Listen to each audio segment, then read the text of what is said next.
Bonjour et bienvenue dans le 3e épisode de Started from the banlieue. Dans cet épisode, je discute avec Zara. Elle a littéralement eu 1000 vies. Elle a travaillé dans le domaine de la RH pour un grand groupe et pour d'autres structures de l'ESS. Elle est de temps en temps monitrice d'auto-école et aujourd'hui elle s'occupe principalement de Dastan, son entreprise qui commercialise des pistaches aromatisées qui sont par ailleurs incroyables. On a parlé d'énormément de choses dans cet épisode, du monde de l'entreprise au moniteur d'auto-école, en passant évidemment par la pistache et Dastan.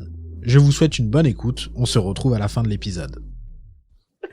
Salut Zara. Salut Yacine. Comment ça va? Ça va bien toi? Ça va, écoute. Très marrant parce que le podcast d'avant, on m'a appelé Saïd. Donc ça va être très marrant d'enchaîner les deux. Ah. Mais les deux marchent. Ouais, mais j'ai eu l'habitude avec Yacine. Ouais, je sais. Je préfère ça. Mais les deux marchent, donc au prochain podcast, un autre prénom, peut-être. qui est c'est le même gars. Du coup, on est là pour parler un peu de toi, ta vie, ton œuvre. Et quelle œuvre. J'ai vu à ta tête. Et quelle œuvre. Mais non, parce que ce que tu fais en ce moment, c'est que tu t'occupes de Dastan, qui est ton entreprise. Yes. Et que fait Dastan? Alors Dastan, c'est la première marque de pistache d'exception en France. Donc en fait, je propose des assortiments en fait de pistaches aromatisées. Et l'idée, voilà, c'est d'aller chercher les meilleures variétés de pistaches dans le monde. Donc la pistache iranienne, évidemment. Vous voyez pas la belle, un drapeau de l'Iran. Et elle le montre et c'est très violent, mais je sais. Et voilà, l'idée c'est de revaloriser un peu ce produit parce qu'aujourd'hui voilà, on mange la pistache un peu dans les sachets plastiques, etc. Donc moi ce que je voudrais j'ai créé des coffrets en fait pour qu'on puisse offrir de la pistache comme on le faisait en fait, comme on le fait en Iran et comme on le fait dans ma famille depuis toute petite. Et voilà, comme en France on offrirait une boîte de chocolat, j'aimerais bien qu'on puisse offrir des boîtes de pistache. Qui sont très belles en plus, qu'on peut voir sur Instagram. Je sais plus c'est quoi le arrobase. Alors c'est dastan.paris. Dastan.paris. C'est ça, exactement. Et puis voilà le site internet, donc www.dastan.fr. On peut acheter, de belles pistaches. Exactement. Et en plus, tu m'en parlais quand on avait fait, du coup, on s'était rencontrés à la formation French Tech. Oui. Et tu me parlais de justement de la pistache qu'on consomme aujourd'hui, au-delà du packaging, mais la pistache qui va pas avoir forcément le même goût, la même intensité de goût, et qui va venir d'Amérique, il me semble, souvent. Oui, alors en gros aujourd'hui le marché mondial de la pistache il se sépare entre les États-Unis et l'Iran en fait, et en fait c'est une petite histoire autour de cette pistache, mais en gros le berceau de la pistache vraiment depuis des millénaires c'est le Moyen-Orient et en particulier l'Iran et la vallée de Kerman en fait, et du coup ça en fait l'une des pistaches les plus réputées dans le monde. Et en fait la pistache américaine est venue concurrencer la pistache iranienne suite aux problèmes politiques en fait qu'il y a eu entre les deux pays. Interdiction d'export notamment. Exactement. En fait, ce qui s'est passé, c'est que la pistache américaine, enfin que les Américains étaient un des plus gros consommateurs dans le monde de pistaches. Et en fait, le jour où il y a eu l'embargo sur les pistaches iraniennes, donc là ils ont été embêtés. Et il se trouve qu'il y avait un botaniste américain qui avait piqué la graine de la pistache iranienne dans les années 1900, je crois, quelque chose comme ça. Et du coup, c'est à partir de ça qu'ils ont commencé une culture un peu intensive de la pistache en Californie notamment. Et aujourd'hui, voilà, c'est les deux plus gros producteurs mondiaux, mais la pistache iranienne, elle reste toujours aussi réputée. Elle est très utilisée, par exemple, par les plus grands pâtissiers, chocolatiers, etc. Et c'est un peu, si tu veux, l'équivalent de la vanille de Madagascar, par exemple. Okay. Donc c'est quelque chose qu'on va préciser. Si tu vas dans les pâtisseries de Pierre Hermé, par exemple, il va dire telle pâtisserie à la pistache iranienne, par exemple. Ok, une pistache iranienne, voire de certaines régions d'Iran, peut-être, où la pistache iranienne, c'est la même, entre guillemets, un peu partout en Iran. Alors, en fait, elle est surtout très cultivée dans la vallée de Kerman, donc on va dire la plus grosse production vient de là-bas, parce que vraiment le climat, il est propice, c'est un climat assez sec, donc ça, voilà, il faut un climat vraiment très particulier en fait pour cultiver la pistache, et du coup la plus grosse quantité de production vient de là-bas, quoi. Ok. Et on a parlé pistache très vite, extrêmement vite. Au bout de 2 minutes, on a parlé pistache. Mais ça va. Forcément, avec moi, c'est obligé. Mais j'aime bien parce qu'au début, alors la pistache. En fait, moi, j'ai failli rigoler parce que ça faisait très, tu sais, réunion. Alors la pistache, je me suis renseigné. Du coup, 1900-1920. Ah ouais, je suis devenu incollable en pistache, là. Ah ouais. 1 million d'euros. Il y a une question sur la pistache dans Qui veut gagner des millions, on t'appelle direct. Ah, je suis au taquet. Zara, t'appelles le numéro de Zara. C'est bon, j'ai gagné. C'est ça. Ok. Mais du coup, avant de te lancer dans l'entrepreneuriat dans Dastan, t'as fait d'autres trucs. Ouais. T'es pas né genre au moment de l'entrepreneuriat. Enfin, je pense, j'espère. Je sais pas. Non, en effet, ouais, j'ai fait pas mal de choses avant. J'ai un parcours un peu... Enfin, j'ai expérimenté pas mal de choses et je pense que mon parcours, finalement, voilà, j'ai fait des choses différentes, j'ai un profil un peu polyvalent et du coup, c'était presque une évidence, quoi, l'entrepreneuriat pour moi parce que je me voyais mal faire quelque chose... un métier en particulier toute ma vie, rester dans la même boîte toute ma vie. Enfin, j'ai l'impression aussi c'est un peu générationnel, mais aussi c'est une question de personnalité et moi ça me convenait comme ça, quoi. En plus, tu peux toucher à tout dans l'entrepreneuriat. Tu fais à la fois du commercial, de l'innovation, je sais pas comment expliquer, mais de la création aussi, parce que tu dois créer pour les réseaux, enfin communication, enfin tu touches un peu à tout, quoi. Clairement, c'est ce qui me plaît en fait, c'est que chaque jour est différent et j'apprends en fait chaque jour et c'est comme ça que, enfin, ça me fait rester en vie, quoi, si tu veux, d'apprendre des choses tous les jours. Plutôt que de faire tous les jours la même chose jusqu'aux vacances d'été où tu reprends après. C'est ça me convenait pas trop, ça. Mais du coup, t'avais fait, si je me trompe pas, des études plutôt orientées RH. Enfin, pas la licence, mais le master ensuite. Oui, alors en fait, j'ai fait une licence en économie-gestion d'abord. Et puis en fin de licence, j'ai fait un stage, en fait. Enfin, c'était pas trop prévu, mais c'est vrai qu'il y a pas de... j'arrivais... On peut en faire un si on veut. En fait, si tu veux, j'avais le choix entre un projet tutoré et un stage de fin de licence de 3 mois. Et en fait, j'étais partie pour faire le projet tutoré. Et au final, c'était un petit peu voilà, le destin, on va dire, qui a fait que je me suis retrouvée dans un forum. Enfin, j'accompagnais une amie qui, elle, cherchait vraiment un stage. Pour de vrai. Et en fait, moi, je m'ennuyais clairement parce que je voulais pas... Enfin, c'est pas que je voulais pas faire de stage, mais il se trouve que c'était l'année où j'ai commencé à porter le voile aussi. Donc, je me suis dit... Et toutes les problématiques qui... Voilà, c'est ça, en fait, je me suis mis des barrières, tu vois, on en parlait juste avant, mais je me suis mis des limites, et je me suis dit que de toute façon, j'aurais beaucoup de mal à trouver un stage en entreprise tout en gardant mon voile. Et en fait, donc je me dirigeais naturellement vers le projet tutoré, quoi. Et en fait, du coup, je suis allée dans ce forum. Et du coup, je m'ennuyais un peu, j'accompagnais mon ami dans les stands. Et en fait, je me suis retrouvée à un moment à côté d'une chargée de recrutement de chez Danone, en fait. Et sans vraiment le savoir, elle, de son côté, s'ennuyait un peu aussi. Et donc, ouais, non, vraiment, elle me l'a dit après, mais du coup, elle s'ennuyait un peu. Et puis, on a commencé à discuter, donc sans vraiment beaucoup d'enjeux, ni de son côté, ni du mien. Et on a sympathisé, en fait, tout simplement. Et en fait, à la fin, elle me dit, et vous cherchez pas de stage? Non. Et du coup, je lui dis, éventuellement, quoi. Mais tu vois, niveau motivation, j'étais pas... Qui dit éventuellement. Et du coup, écoute, j'avais un CV tout dégueu dans mon sac qui traînait. Et il y avait des bouts de pistache dessus. Voilà. Et en fait, du coup, voilà, donc je lui donne mon CV et voilà, il y a le courant qui est passé en fait entre nous. Et en fait, et pour te dire que j'étais tellement pas préparée, c'est qu'elle m'a demandé vous voudrez faire un stage en quoi, et je savais même pas ce que je voulais faire. Et du coup, comme mon ami cherchait un stage en contrôle de gestion, j'ai dit je veux faire du contrôle de gestion. Je connais. Alors que je ne savais pas du tout c'était quoi le contrôle de gestion, tu vois. En neurophysique, tout de suite, quoi. Et bref, voilà, ça s'est fait comme ça. Après, elle m'a convoquée chez Danone et j'ai donc été recrutée chez Danone, un peu comme ça. Et bref, ça s'est super bien passé. Et en fait, du coup, je me suis renseignée après sur ce qu'était le contrôle de gestion. Tu l'as fait un peu. Non, pas du tout, parce qu'en fait, je me suis rendu compte que je voulais pas du tout faire ça. Mais comment du coup, t'as modifié ta demande? Et ouais, en fait, c'est ça. C'est que je suis arrivée le jour J et je lui dis, écoutez, j'ai dit contrôle de gestion, mais voilà, je sais même plus ce que j'avais dit. Et j'ai dit finalement, voilà, moi, ce qui me plaît, ce serait ressources humaines, et tout. Et finalement, je savais pas ce que c'était les ressources humaines. Et en fait, du coup, j'ai fait mon orientation comme ça, quoi. vraiment sur le tas, parce que je me suis dit, ah là, je vais faire un stage, il faut que je fasse un stage dans un truc qui va éventuellement me plaire, quoi. Et du coup, bah, ça s'est enchaîné, donc j'ai fait ce stage et c'est très bien passé. Donc j'ai très bons souvenirs avec justement cette chargée de recrutement qui est devenue ma maître de stage. Oui. Et donc dans le service recrutement France pour Danone, quoi. Pour Danone.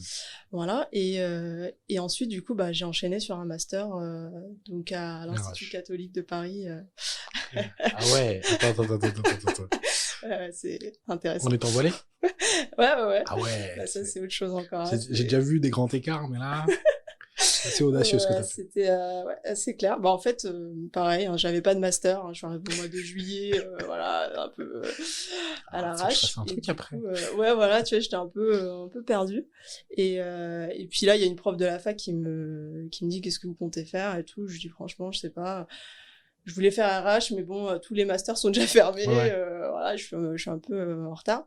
Et elle me dit, bah, il reste l'Institut catholique de Paris qui a toujours ces trucs ouverts. Et du coup, bah, je me dis, bah, allez, pourquoi pas, hein. Et t'as dû envoyer un dossier, j'imagine. J'ai envoyé un dossier avec ma photo. Et du coup, c'était drôle parce que, bah, j'ai été reçue par la directrice du master. Et qui s'appelait Madame Lévy. Et du coup, enfin, je dis ça parce que c'était assez drôle. Ouais. Elle-même m'a fait remarquer en entretien. Elle m'a dit, c'est vrai ça nous a étonné en fait quand on a reçu votre dossier. Voilà, elle dit mais elle m'a dit, vous voyez, moi je m'appelle Madame Lévy. Oui, il y a aucun souci en fait. Là, c'est l'Institut catholique de Paris. C'est vrai que c'est la première fois qu'on a cette demande, mais elle dit, moi, si le recteur n'a pas de souci, il y a pas de problème. Et du coup, je me suis retrouvée camarade de promo avec un prêtre. Sérieux? Ouais, carrément. Non, mais en vrai, enfin, ça peut paraître un peu farfelu, mais en fait, je pense que c'est il y a des personnes qui vont être très croyantes dans. Enfin, il me semble que c'est pas du tout obligé d'être catholique pour être un institut catholique. C'est c'est un institut de formation comme un autre. Mais après, c'est vrai que si dans les instances de décision, il y a des personnes qui sont plutôt croyantes, bah, moi, je pense que ça va être même plutôt les plus à même à accepter que d'autres croient en autre chose. Carrément. Et en fait, moi, j'ai jamais eu de soucis là-dessus. Vraiment, ça a jamais été un problème. D'ailleurs, je me suis même pas... Enfin, tu vois, c'était pas un souci pour moi de postuler à l'Institut catholique de Paris, pas du tout. Enfin, et du coup, mais bon, c'est vrai que c'était assez rigolo comme anecdote, quoi, parce que... Oui, c'est vrai qu'avec le recul qu'on a fait. C'est vrai que quand je raconte ça aux gens, ils me disent, mais toi, tu peux pas faire les choses normalement, quoi. Tu vois, t'es obligé de... Donc voilà, bah, finalement, je me suis retrouvée dans ce master, donc spécialisé ressources humaines à l'Institut catholique de Paris. Donc c'est une université privée. Voilà, donc il y avait donc 6 mois de cours et puis 6 mois de stage. Donc j'ai retrouvé un autre stage toujours en ressources humaines, mais plutôt généraliste dans une petite association. Donc rien à voir avec le grand groupe dans lequel j'étais avant. C'était Pro Bono, je me souviens plus exactement. Pro Bono Lab, c'est ça, Pro exactement. Bono Lab. Et là, c'était une super expérience parce que c'était vraiment au début de leur expérience, leur expérience entrepreneuriale. Donc c'était vraiment tout petit, il y avait une petite équipe. Et puis du coup, j'étais au contact des fondateurs, donc c'était hyper enrichissant. Et bah, comme c'était une petite structure aussi, c'était pas monotâche. Donc t'as beaucoup de choses à faire. J'ai fait pas mal de choses différentes. J'ai appris plein de choses, pas que sur les RH, et ça me plaisait bien. Et du coup, voilà. Et puis après, bah, je me suis dit, j'aimerais bien faire de l'alternance. Voilà, pour des raisons financières et puis parce que je voulais me lancer aussi dans le monde professionnel aussi. En M2 du coup. En M2, c'est ça. Et du coup, comme l'Institut catholique de Paris ne proposait pas de master en alternance, donc j'ai changé. Et en fait, j'ai été prise à l'IGS, donc l'Institut de gestion sociale de Paris, qui est vraiment spécialisé en ressources humaines. Et du coup, j'ai trouvé une alternance à la Société Générale à la Défense. Ok. Voilà. Ah, je pensais que tu avais travaillé après chez eux. Non. Non, j'étais en alternance. Non, t'étais en alternance, d'accord. Ouais, j'étais en alternance pendant 15 mois, donc un contrat pro. Et c'était RH, mais spécialisé en quelque chose, peut-être? Alors, en formation? Cette fois, j'étais en formation. C'est ça, j'étais chargée de formation, donc dans un département en particulier de la Société Générale, c'était le département du contrôle périodique. C'était pas très fun, hein, c'était les auditeurs et les inspecteurs de la banque. D'accord. Voilà, donc c'est un département très sécurisé. Ouais, en plus c'est carré, il y a des informations confidentielles et tout, j'imagine. Exactement, donc voilà, c'était assez... c'était une autre ambiance, on va dire. Tu les formais à quoi, du coup? Aux techniques de l'entreprise, Alors, moi, je les formais pas. Je gérais la partie administrative, etc. Donc, pour les envoyer en formation, en fait. Ok. Et la Société Générale aussi avait un parcours de formation pour les auditeurs de la banque, donc propre à la Société Générale. Ouais. Et ils partaient aussi également en formation à l'extérieur aussi, dans des organismes. Et donc, c'était un travail assez administratif. Je me suis pas plu du tout dans cette expérience. Parce que déjà, ça me correspondait pas au niveau des tâches, etc. Et puis, il y avait pas une super ambiance, quoi, on va dire. Je sais pas, ça c'était le grand écart, l'expérience que j'avais eue avant. Avec les fondateurs seulement. C'est ça. C'était une organisation hyper agile, etc. Et là, je me retrouve en banque, c'est très rigide. Je suis dans un département particulier en plus, c'est encore plus rigide. Donc voilà, t'imagines un peu le truc. Donc il y avait pas mal de soucis de management, etc. Donc c'était pas évident. Bon, j'ai quand même fait des belles rencontres. C'était quand même assez intéressant. T'as appris des choses, c'est sûr. Mais... On apprend toujours des choses. En tout cas, j'ai appris que je voulais pas continuer dans ce domaine-là, ni en banque, ni dans des grandes structures. Voilà, c'est ça. C'est tellement, de toute façon, les grandes structures, c'est tellement rigide. Parce que, encore plus en banque où t'as des sécurités des process où ça, faut remonter au N+1, qui remonte au N+2, qui revient vers toi, avec qui tu as remonté au N+3. Oui, mais c'est ça, en fait, dès que tu proposes une idée, c'est terrible, quoi. Ça met 10 ans à être validé. Si elle est validée, en plus. Et en plus, si elle est validée, c'est ça. Ouais.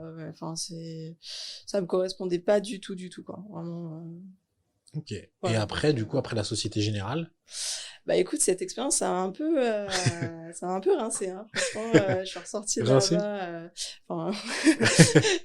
Je veux dire, j'étais un peu... Moi, je sais pas si tu voulais dire fatigué ou... Ouais, fatigué psychologiquement, psychologiquement, en fait. Parce que je n'étais pas fatiguée du travail que j'avais fait, parce que, en fait, vers la fin, c'était... tu vois, j'étais en fin de vie, quoi. C'était, je prenais des pauses d'1 heure, j'arrivais déjà 1 heure en retard, je repartais 1 heure plus tôt. Enfin, vraiment, tu vois, je voulais quitter cet endroit. Je te vois bien arriver, je vais y aller. Il est 11h, Zara. Il est 11h, la journée continue. En fait, c'est ni productif, ni pour moi, ni pour eux, parce qu'en réalité, je me plaisais pas, et tu vois, enfin, c'était pas, voilà. Et du coup, après cette expérience, j'ai volontairement pas cherché du travail tout de suite, en fait, parce que j'avais besoin de prendre du recul par rapport à ça, savoir vraiment ce que je voulais faire. Est-ce que vraiment je voulais continuer dans le domaine des ressources humaines? Est-ce que c'était plutôt le milieu grande société qui me plaisait pas, etc. Donc j'avais pas mal de questionnements, et puis tout simplement j'étais fatiguée psychologiquement. Franchement, bon, je vais pas tout raconter, mais c'est vrai que c'était un peu spécial, l'ambiance et tout, voilà. Et du coup, voilà, pendant plusieurs mois, j'en ai profité pour faire d'autres choses, pour voyager un peu, etc. Et bien réfléchir à ce que je voulais faire après. Et aussi en parallèle de mon master 2, donc je l'ai validé, donc master 2 en ressources humaines, donc j'ai préparé le diplôme de monitrice d'auto-école, ce qui n'a absolument rien à voir. Il y a une raison à ça. Oui, en effet, oui. Une très bonne raison même. Ouais, en fait c'est une entreprise familiale, c'est 2 très bonnes raisons. Alors j'en vois une, c'est comment dire, mes parents qui ont une auto-école, en fait. Du coup ça fait 2 très bonnes raisons. D'accord, oui. Si on comprend plus mes blagues, moi je vais y aller. En effet, pardon. Oui, c'est ça. Donc en fait, moi je baigne dans le milieu des auto-écoles depuis un moment. Et du coup, c'était la dernière année où on pouvait le passer en candidat libre. Ah, après ça passait, il fallait absolument faire la formation. Okay. Et ça passait sur 2 ans au lieu d'1 an. Et c'est comment d'ailleurs le concours? Alors, ça a changé depuis. Quand tu l'as passé en tout cas. Moi, quand je l'ai passé, en fait, je l'ai passé en candidat libre, donc j'ai pas suivi de formation. Et en fait, il y avait une première phase d'admissibilité, donc qui se passait, je crois, au mois de décembre, quelque chose comme ça. Où là, en fait, c'est pas, ça n'a rien à voir avec la conduite, etc. Ouais. C'est vraiment pour reconnaître ton niveau de français. D'accord. Voilà, oui. Tu as une synthèse à écrire, ton niveau plutôt dans ta capacité de synthèse, d'analyse, etc. Donc, plus scolaire au final. Voilà, très scolaire. Et du coup, après, si tu passes cette phase, tu passes du coup dans l'admission. Donc là, tu as plusieurs épreuves. Donc tu as quatre épreuves. Donc ça se passe au mois de mai, je crois, quelque chose comme ça. Donc tu as une épreuve qui est donc le code en salle. Donc là où tu as des élèves tests. Donc que tu ne connais pas. Et tu en as 3 ou 4, je crois. Et en fait, tu leur donnes un cours de code, donc sur un sujet en particulier que tu tires au sort, il me semble. Et donc là, tu fais un cours de code, quoi. Donc tu expliques la signalisation, par exemple. Ils posent des questions. Ils posent des questions, voilà, c'est ça. Voilà. Donc c'est un petit cours en salle comme ça, donc avec évidemment des examinateurs qui voient comment ça se passe. Ensuite, tu as un QCM, donc sur le code de la route. Le vrai code de la route, pas celui que vous avez en auto-école. Comment ça, le vrai? C'est celui qui ressemble au code pénal, en fait. Ah, le vrai, oui, avec tous les détails, oui. Il fait à peu près la taille du code pénal. C'est toujours, Donc là, c'est le vrai code de la route. Donc, t'as le droit de l'avoir pendant l'examen.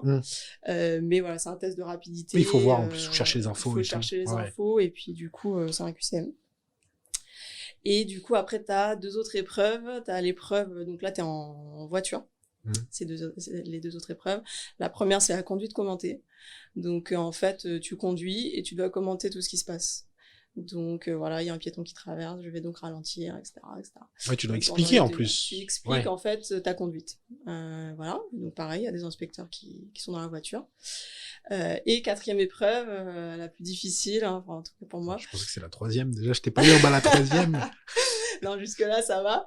Mais après, la 4e, c'est, là, du coup, c'est avec un élève en voiture. Ah bah ouais. Et oui. Et donc, c'est un élève que tu ne connais pas. Donc, c'est un élève que tu ne connais pas, tu connais pas son niveau, etc. Et donc, tu te retrouves donc avec l'élève au volant. Mais c'est un vrai élève? C'est un vrai élève, oui, qui est inscrit en auto-école, mais qui est pas de ton auto-école. Ah, mais c'est... Parce que, en fait, chacun doit ramener un élève test. Mais du coup, ils sont ils répartis. tournent, Voilà, c'est ça. Et du coup, j'ai eu une élève débutante. Et du coup, t'as très peu de temps pour savoir qu'est-ce que tu vas lui faire, comment tu vas l'évaluer, etc. Et quel cours tu vas lui donner. Et donc, tu as peut-être 2-3 minutes, tu vois, où est-ce que tu lui parles, tu dis où est-ce que tu en es, est-ce que tu as fait ça. Et puis après, tu pars en circulation, donc avec 2 inspecteurs derrière. Et donc, toi, tu joues le rôle du moniteur. Donc, tu dois faire très attention sur quelque chose en particulier, tu vois. Ça peut être n'importe quoi, l'arrêt de précision, bref, peu importe. Et du coup, voilà, tu donnes un cours de conduite. Donc, c'est très stressant. Ah, c'est hyper stressant parce que en plus, ça peut être un élève qui est peut-être un peu loin, mais il a oublié de faire ça, ou il a peut-être pas tellement su. Tu n'as pas du tout l'expérience de cet élève. C'est-à-dire, tu sais pas, est-ce qu'il gère bien ça, etc. Donc tu as le stress de l'élève à gérer, et puis et le tien. Voilà, le tien. Ah ouais. Donc, c'était pas évident. J'aimerais pas faire cette épreuve. C'était vraiment pas évident. Et en fait, je l'ai passé avec ma sœur. On a passé l'examen avec ma sœur. En même temps? En même temps, voilà. On a profité. Et du coup, on l'a eu toutes les 2. Voilà. Et c'est un examen qui est, je sais pas si au niveau du pourcentage de réussite, c'est un examen qui est très exigeant, assez exigeant. Alors, je sais pas si... c'est par département. Hein. Oui. Donc ça dépend, mais alors sur notre département, moi j'étais sur 93, je crois c'est assez difficile. Il y a pas mal de demandes. Je saurais pas dire au niveau du pourcentage, mais en tout cas c'est quand même assez sélectif. Voilà, c'est sélectif, c'est ça. Je pense qu'il doit y avoir un minimum à avoir peut-être pour renouveler. Bah ouais, c'est ça. Et puis après aussi, il y a les notes. Hein. Tu peux avoir des notes éliminatoires, tu vois. Oui. Si t'es en dessous de 7, par exemple, sur un des examens, c'est foutu, quoi. Ok. Donc, tu peux avoir 20 partout si t'as eu moins de 7, ouais. Voilà, c'est ça, exactement. Donc voilà, mais bon, finalement... Le fil en aiguille, on l'a eu. Franchement, voilà, c'était pas dit qu'on l'ait, mais... Ça s'est bien passé. Mais ça s'est bien passé, donc voilà. Je suis aussi diplômée enseignante de la conduite. Est-ce que tu as d'autres diplômes à faire valoir? Je suis aussi agricultrice. Ouais, pourquoi pas un jour. Non, j'ai pas d'autres diplômes, c'est déjà pas mal. La passion des diplômes. Ok. Putain, je savais pas du tout comment ça se passait cet examen. Ouais, c'est assez particulier. Quand t'es pas dans le milieu, c'est... Ouais. Toi, t'avais tes parents qui l'avaient déjà passé, du coup? En fait, il y a ma mère qui a le diplôme de... Ton père ne l'a pas? Mon père ne l'a pas. Hein. Il s'occupe de l'auto-école, mais il fait pas... D'ailleurs, il s'occupe plus de l'auto-école, mais il s'occupait d'administratif, etc. Quoi. Voilà. Du coup, t'as pu demander déjà à ta mère... Ouais, j'ai été formée par elle, en fait, parce que moi, j'avais pas de formation. Oui, c'est vrai que t'avais pas de formation. Donc, j'ai appris sur le tas, hein. C'était, voilà, Là, c'est le frein, là, c'est l'accélération. Et puis voilà, j'ai appris comme ça, hein. Ok. On ouvre la porte comme ça, voilà. Tout ce que t'as à savoir. Le reste ne sert à rien. Ouais, c'est ça. Et du coup, tu donnes des cours. Enfin, il y a quelques ans, je sais pas si t'en donnes toujours, mais t'en donnais des cours de conduite. Oui, alors j'en ai donné après ponctuellement. Ouais. Voilà, quand ma mère avait besoin d'un coup de main, ou bien moi quand j'avais des moments, etc. Et puis là, depuis que j'ai lancé mon projet, je travaille en parallèle. Voilà, enfin, ça me permet d'avoir un emploi du temps plus flexible, quoi. Donc, je travaille à mi-temps en donnant des cours de conduite, et le reste du temps, je suis sur mon projet. Et c'est pas un stress de donner des cours de conduite, parce que c'est un stress d'en recevoir, mais d'en donner. Je suis désolé, je bloque sur les cours de conduite. Hein. Ouais, non mais tu sais que c'est marrant, demande... parce que beaucoup de gens me posent des questions sur ça. Parce qu'on a que nous, on a que le côté de nous où on passe le permis, mais tu vois le stress, par exemple, de donner le cours de, tu sais, quand tu vas à l'examen, t'es derrière, et tu le vois, il tape un trottoir, tu vois, tu fais putain merde. C'est clair, on est stressé pour l'élève quand il passe l'examen. En plus, tu peux rien faire. Bah ouais, tu peux pas parler. Donc ça m'est arrivé la semaine dernière, j'ai eu un examen. Les trois ont fait un parcours nickel. Mais faute éliminatoire. Mais il y en a une qui a grillé un feu. Ah. Donc tu vois, c'est pas une petite faute, quoi. Il y en a une autre qui a failli faucher un piéton, voilà. Tu sais que j'ai... Et la troisième qui grille un feu aussi. Et là, tu te dis... Le même. Non, mais c'est fou, quoi, tu vois. C'était des faits vraiment de face, où il y avait un petit délire où tu pouvais... Non, vraiment... Ah ouais, pas de... Ouais. En fait, c'est le stress, tu vois, qui fait que, ils ont pas vu le feu, alors que c'était évident, quoi. Ouais. Et toi, t'es derrière, t'as envie de donner un coup dans le dans le siège, mais en fait, tu peux rien faire, quoi. Et puis tu te dis, ça y est, c'est foutu. Et lui, les personnes, elles savent, tu vois, que c'est fini aussi. Elles savent, ouais, bah oui, c'est ça. Donc c'est ça qui est terrible, c'est que tu dois finir l'examen. Et le retour, il est terrible. Et le retour est terrible aussi, parce que tu sais que, voilà, c'est éliminatoire. C'est mort, et pourtant, c'est des gens qui savent conduire. C'est le stress. C'est le stress qui a fait qu'à ce moment-là, ils n'ont pas vu un feu, mais tu vois... C'est des gens qui conduisent très bien par ailleurs, mais bon, voilà, il y a ça. Et puis après, mais c'est pas le plus stressant, les examens, parce que c'est pas toi qui as les commandes, tu vois, t'es derrière. Par contre, quand t'es devant, c'est autre chose, tu vois. Là, tu es 100% vigilant, concentré. Donc c'est un métier assez stressant quand même, assez prenant, enfin, tu vois. Psychologiquement, voilà, tu dois être à 100%, tu vois. Tu peux pas te permettre, parce que là, c'est hyper dangereux, tu vois. Oui, t'as la responsabilité de quelqu'un qui... c'est ça, et puis l'élève, il est en apprentissage, donc il faut pas lui faire confiance, dans le sens... Enfin, c'est pas confiance... c'est-à-dire que lui, il sait pas certaines choses. Et du coup, tu peux pas te permettre voilà, de faire autre chose, etc., en te disant, ça va, il gère quand même. Tu vois. C'est toi qui es responsable de l'élève.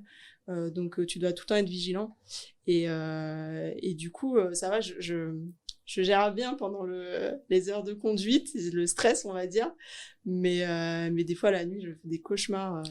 De cours de conduite. Ouais. C'est terrible, parce que je suis là et je crie freine pendant la nuit, tu sais. Parce que dans la nuit je fais des accidents avec les élèves, quoi, tu vois. Donc je fonce dans des murs et tout, enfin c'est terrible, et je pense que je somatise, tu vois. La nuit je fais des cauchemars en fait, et du coup je ne me repose pas, parce que la journée je donne des leçons, et la nuit aussi. Et la nuit elles sont ratées. Et la nuit elles sont plus risquées, en effet. Mais ouais, voilà, quoi. Après c'est un métier, hein, Mais le pire que j'ai entendu en examen, tu sais, la personne qui a failli faucher quelqu'un. Moi, genre, je connais très bien quelqu'un qui a renversé quelqu'un pendant son examen de conduite. Et ça, quand même. Une vieille dame, devant un EHPAD. Oh là là. Ah ouais, c'est chaud. Mais attends, l'examinateur n'a pas freiné et tout? Non, mais en fait, c'est pas renversé, c'est très doucement, mais c'est une vieille dame. Ouais. Mais en gros, elle faisait une marche arrière.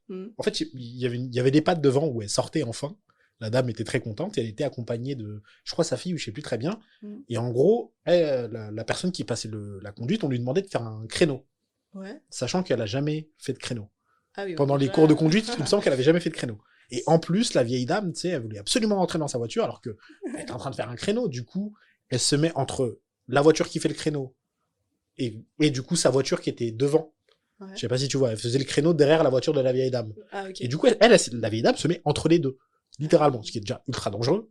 Surtout que t'as un truc auto-école, enfin, frère, sois vigilant. Ils se rendent pas compte. Et du coup, elle peut pas faire le créneau, et l'examinateur lui dit, vous avancez et vous reculez.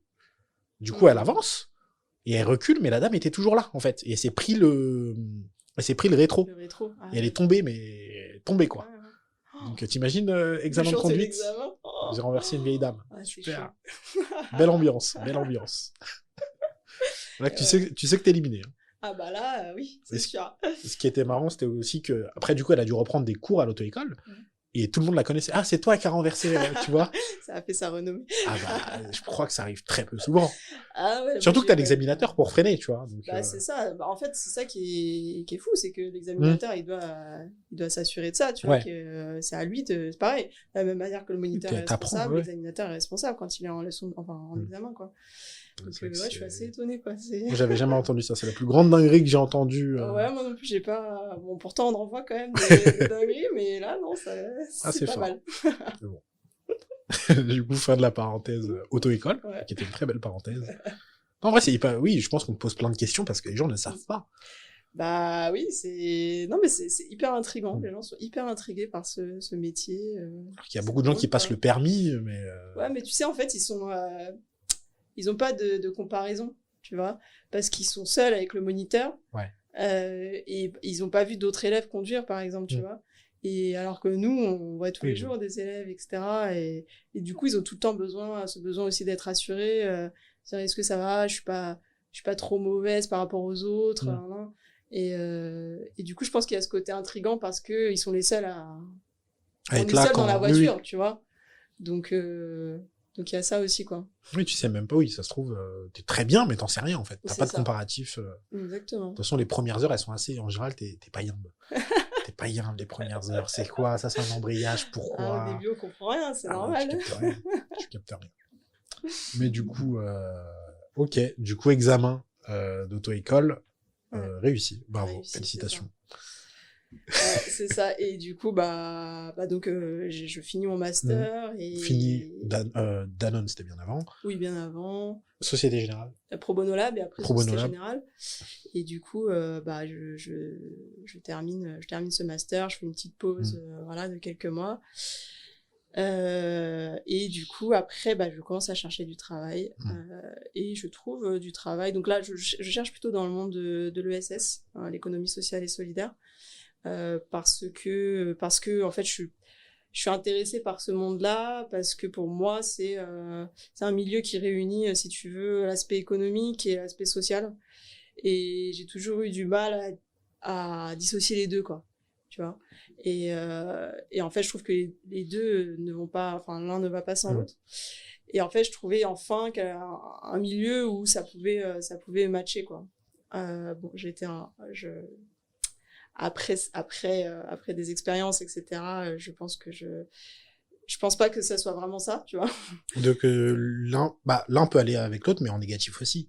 Oui, c'est ça. Et en fait, monétiser, enfin pas monétiser, mais tu vois, faire en sorte que les associations aussi soient sur le même modèle que les entreprises, c'est pas toujours une bonne chose aussi, tu vois. Parce c'est pas le même objectif. Oui. Derrière, et en fait, et ça peut être parfois un peu dangereux. Donc, dans quel sens? Dans le sens où finalement tu vois pas mal de structures de l'ESS qui comment dire, vont jouer avec les chiffres parce qu'on les pousse à la performance. Et en fait, finalement, en délaissant un peu le fond. Donc, ce qui compte, c'est le nombre de bénéficiaires, mais pas forcément la mesure d'impact réel. Ouais. Voilà, c'est ça. Et ça, j'ai eu du mal à trouver finalement. Vraiment. Enfin, je trouve que c'est difficile en tout cas d'allier les deux. Je dis pas que c'est impossible, mais c'est difficile. Donc, en fait, j'avais une très très bonne vision de l'ESS quand j'avais fait Pro Bono Lab, et ça m'a ouvert à plein de choses. Mais après, j'ai un peu relativisé sur ce monde-là, quoi. Il y a des bonnes et des moins bonnes structures partout aussi. Exactement. Même dans l'ESS. Même dans l'ESS. Et du coup, voilà. Donc, bon, bref, en tout cas, je me suis dirigée vers ce milieu-là parce que ça m'intéressait. Et du coup, j'ai trouvé dans une petite asso qui s'appelait Les Alchimistes à l'époque.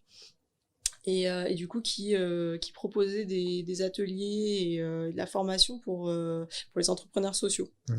Donc j'étais vraiment dedans, quoi. J'étais dans un tiers-lieu qui s'appelait Les Grands Voisins, à Paris 14e. Donc pareil, j'étais vraiment dans le milieu de l'ESS à Paris.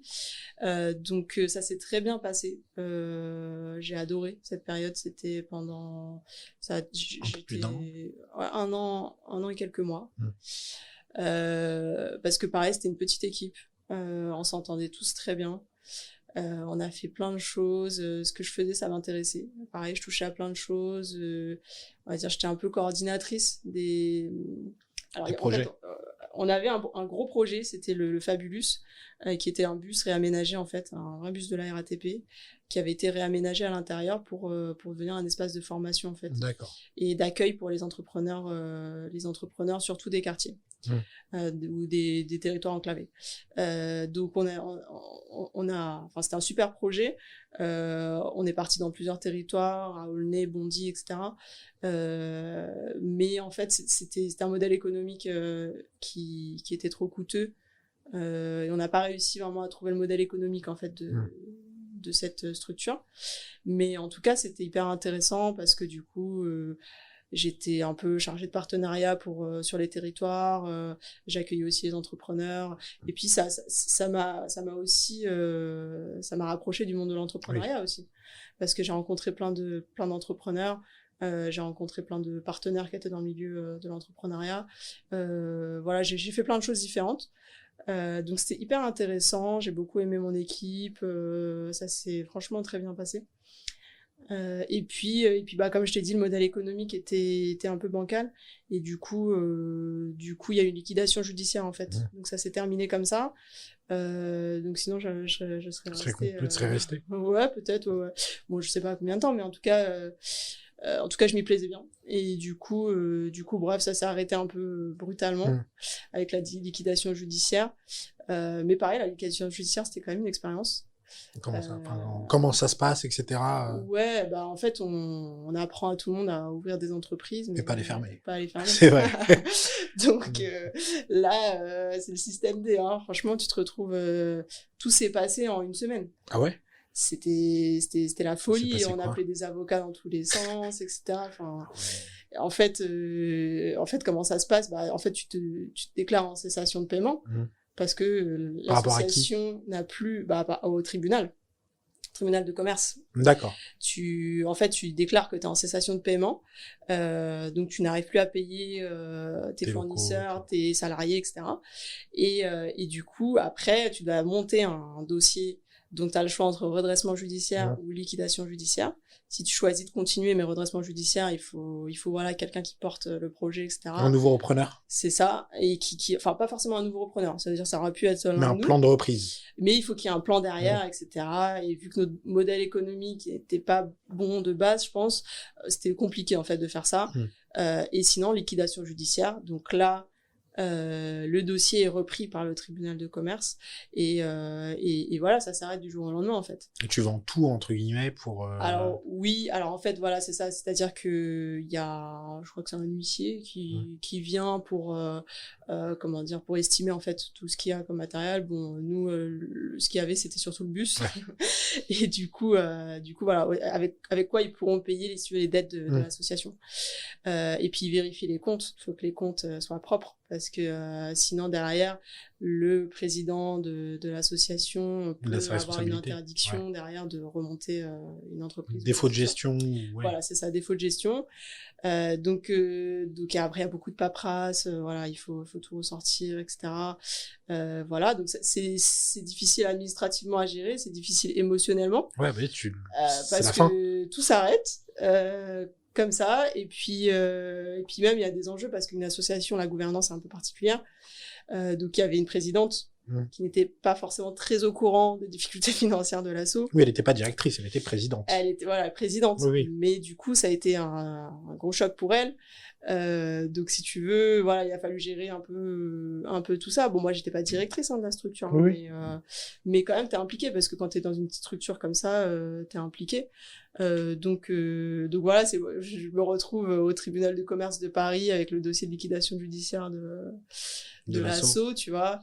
Donc voilà, et puis après du coup le dossier est repris par un cabinet de comptabilité ou d'avocat, je ne sais plus, qui s'occupe justement de régler la paperasse pour les salariés pour qu'ils puissent récupérer leurs indemnités de licenciement et puis qu'ils puissent toucher le chômage. Oui, avoir l'attestation Pôle emploi. Voilà, c'est ça. Et en fait, il se trouve que nous il y a une espèce de petit cafouillage, alors je sais pas trop si c'était dû à ça ou quoi, mais le tribunal de commerce de Paris a déménagé vraiment la semaine C'est abusé. de notre liquidation judiciaire. Jeudi crémaillère. Et en fait, nous, on a déposé le dossier, mais au mauvais endroit. La veille, en fait, de la fermeture des locaux, tu sais, qui sont à côté de Châtelet, là, enfin... Je vois pas du tout. Ah, donc moi je vais au tribunal, moi. Parce que j'ai la tête, c'est ça. Non, c'est pas pour ça, c'est qu'il est beau, en fait, tu vois, c'est... Ah non, en vrai, je vois pas. Presque. Si, pardon. Ok, si, je vois. Il y a beaucoup de policiers, non? Quoi. Ah oui, oui, j'imagine, ouais. Ok. Mais en tout cas, après, il a déménagé vers le nord de Paris, là, tu vois, dans des locaux hyper récents. Ok, non, là, je vois pas. Voilà, Bref, petite parenthèse. Mais j'irai voir, à l'occasion. En fait, quand tu vis ça, après, tu sais, chaque monument a un sens, tu vois. Tu dis, c'est donc là où j'ai échoué. Voilà. Et en fait, du coup, il y a eu un retard, donc on s'est retrouvés 2 mois, les salariés, 2 ou 3 mois, je crois, sans rien du tout. Ouais. Ah, parce que du coup, le dossier était resté dans les anciens locaux. Non. Ouais, alors je sais pas ce qui s'est passé. C'est que ça a été repris par un cabinet, etc. Et bref, ça a traîné. Et du coup, nous, on avait ni indemnité, ni salaire, ni chômage. Donc voilà, c'était un peu compliqué, voilà, administrativement, etc. Mais finalement, tout est rentré dans l'ordre. Hein. Donc j'ai touché mes indemnités chômage. Voilà. Et du coup là. Avec le retard. Avec le rappel, attention. Voilà, c'est ça. Ça, c'est cadeau. Donc voilà. Et puis après, en fait, donc je me dis, bon, là, il faut que je fasse quelque chose que j'ai pas fait, que je voulais absolument faire, c'est partir à l'étranger. Donc je me dis, c'est le moment. Voilà, je voulais le faire pendant mes études, mais j'ai pas eu l'occasion, tu vois, de partir en semestre à l'étranger. Et du coup, là, je me renseigne pour partir à l'étranger. Au début, je voulais partir pour le Canada, mais c'était un peu compliqué au niveau du visa. Visa et tout, ouais. J'avais fait une demande de PVT, mais j'ai pas été tirée au sort. De PVT, tu sais. C'est les visas donnés, je sais plus ce que c'est. Ça me dit un truc. C'est permis vacances-travail, je crois. Ok. Mais c'est au sort. Voilà, c'est un tirage au sort. Ouais. Et du coup, bon, j'avais pas été tirée au sort. Et du coup, moi, je voulais absolument apprendre l'anglais. Je voulais partir dans un pays anglophone. Et donc, je me renseigne et je vois qu'il y a un stage qui est proposé, stage Erasmus Plus. Et en fait, donc ça regroupe, donc il y a Erasmus pour les étudiants, Erasmus Plus pour les jeunes actifs. Et du coup, je me rends compte que je peux avoir une bourse en fait pour partir dans un pays européen pour 3 mois. Et donc là, je fais la demande et tout se passe très très vite en fait. Et en fait, j'étais prise en fait pour 6 mois à Malte. Ou bien 3 mois en Angleterre. Ouais. Donc j'ai un peu le choix entre les deux. Et là, je me dis, Malte, c'est peut-être un peu petit. En 6 mois, tu vois. Je me dis, bon, et puis en plus, c'est anglophone, mais pas que, c'est pas la langue nationale. Donc je me dis, je rêve de partir en Angleterre, donc je pars en Angleterre en fait. Donc ça se fait très très vite. C'était quand à peu près?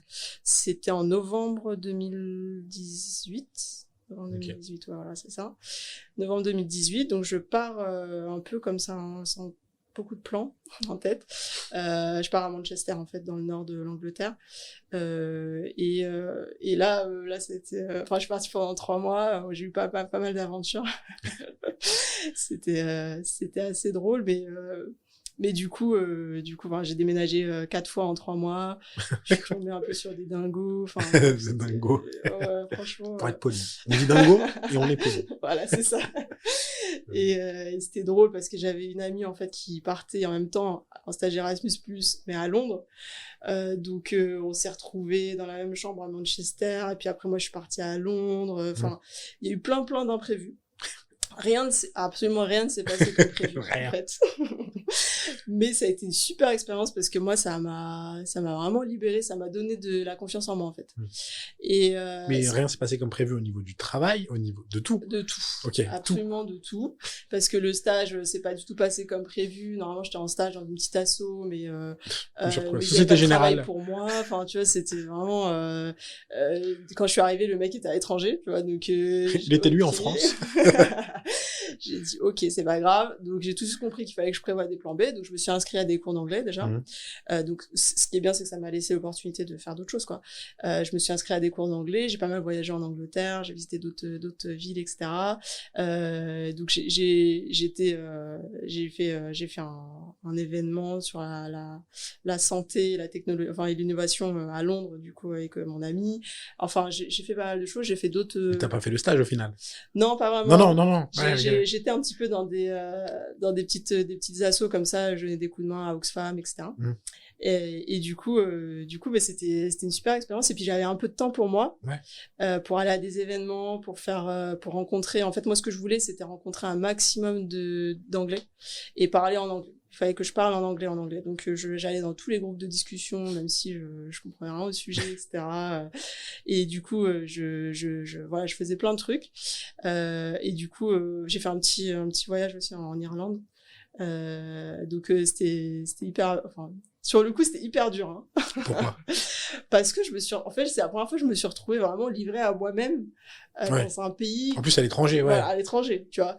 Et j'avais pas de plan B, c'est-à-dire que j'avais pas non plus des masses, en argent, etc. Et du coup, j'ai dû vraiment me débrouiller, en fait. Et au début, déjà, je comprenais rien à leur accent, etc. Enfin, c'était terrible. Mais en 2 semaines, mon niveau d'anglais, il a... Ouais. De toute façon, t'as pas le choix. Voilà. Parce que s'il augmente pas, le choix, c'est ça. Tu vis dehors. Et en fait, je me forçais. Et en plus, les Anglais, ils ont le contact facile. Donc, si tu veux, je parlais aux gens, en fait. Finalement, je parlais à la vieille dame à l'arrêt de bus. C'était toi, la vieille dame à l'arrêt de bus. Ouais, j'aurais pu, mais voilà, j'allais dans les cafés, j'adorais être dans les coffee shops, tu vois, voilà, et puis je faisais des cours d'anglais, etc. Mais en tout cas, et en plus, ouais, comme il y a eu plein d'imprévus, donc si tu veux, j'ai dû m'embrouiller en anglais, j'ai dû gérer des dingos en anglais, tu vois, donc forcément, c'est formateur, tu vois. Formateur en ouf. C'est formateur. Maintenant, je suis 990 au TOEIC. Voilà, alors je dis pas que je suis bilingue, mais en tout cas, j'ai bien évolué. Et du coup, là, ça m'a permis de bien réfléchir, en fait, à ce que je voulais faire, etc. après. Et voilà, avec tout ce background et tout, je me suis dit, là, faut que je me lance, quand je rentre, je vais me lancer dans l'entrepreneuriat. Voilà, je pense que c'est le moment, etc. Ça faisait déjà un moment que j'y pensais, hein, mais voilà, je me suis dit, faut que je me lance. Et tu savais dans quoi déjà? Non, pas du tout. Non, pas du tout. Et je serais bien restée en Angleterre un peu plus. J'avais pensé à rester en Angleterre un peu plus. J'ai pas trouvé vraiment... j'ai cherché un petit peu un travail, mais j'ai pas trouvé vraiment dans quelque chose qui m'intéressait. Et donc, je préférais rentrer en France. Et en fait... et là, du coup, j'ai cherché un travail parce que j'arrivais au bout de mes indemnités de chômage. Fatalement. C'est ça. Et je me suis dit, ok, là, je me mets à fond dans un travail pendant 1 an et après, je me lance dans l'entrepreneuriat. Tu vois, je négocie une rupture conventionnelle, etc.